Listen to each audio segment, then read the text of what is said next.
good evening ඔයාලා හැමෝටම. ඔන්න මගේ English Patterns series එකේ අද 4 වෙනි වීඩියෝ එක ඔයාලත් එක්ක share කරගෙන යන්නේ. ඔන්න මම අලුත් phrase එකක් ඔයාලට අද කියලා දෙන්න යන්නේ.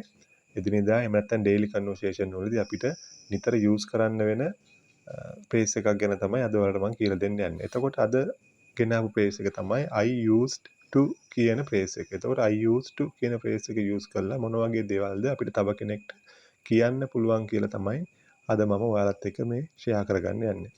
එතකොට ඉස්සර අපි කරන්න පුරුදු වෙලා හිටපු දෙයක් ගැන අද එහෙම නැත්නම් වර්තමානයේදී තව කෙනෙක්ට කියනකොට අපිට පුළුවන් මේ I used to කියන phrase එක use කරන්න. ඉස්සර අපි මෙන්න මේ දෙයට පුරුදු වෙලා හිටියා. එහෙම නැත්නම් ඉස්සර මම මෙන්න මේ දෙයට පුරුදු වෙලා හිටියේ. හැබැයි මම දැන් ඒ දේ කරන්නේ නැහැ. අන්න ඒ වගේ දෙයක් ගැන කියන්න අපිට පුළුවන් මේ I used to කියන phrase එක use කරන්න. උදාහරණයක් විදියට මම ඉස්සර ක්‍රිකට් සෙල්ලම් කරන්න පුරුදු වෙලා හිටියා. හැබැයි මම දැන් ක්‍රිකට් සෙල්ලම් කරන්නේ නැහැ. අන්න ඒ ඉස්සර පුරුදුලා හිටපු දේ ගැන කියන්න මේ phrase එක දාලා අපිට තව කෙනෙක්ට කියන්න පුළුවන්. එහෙනම් මම ඉස්සර ක්‍රිකට් සෙල්ලම් කරන්න පුරුදු වෙලා හිටියා.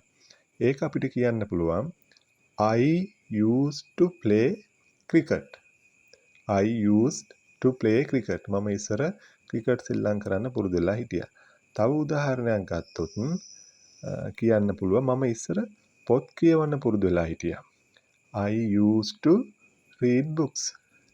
අන්න ඒ වගේ දේවල් ගැන කියන තමයි අපිට මේ I used to කියන phrase එක use කරන්න පුළුවන්. මෙතනදී මේ මම කියන දේ වෙන්න ඕනේ නැහැ. මේකට he, she, we ඕන දෙයක් ආදේශ කරලා අපිට ඒ වගේ අදහස් තව කෙනෙක්ට කියන්න පුළුවන්. මෙතනදී මතක තියාගන්න ඕන එකම දේ තමයි I used to කියන phrase එක use කරනකොට to කියන word එකෙන් පස්සේ හැම වෙලේම verb එකේ base form එක තමයි use කරන්න ඕන. cricket සෙල්ලම් කරන්න පුරුදුලා හිටියා. එහෙනම් play. I used to play cricket. පොත් කියවන්න පුරුදුලා හිටියා. I used to read books. එහෙනම් මම හිතනවා ඔයාලට යම් idea එකක් එන්නේ නැති කියලා.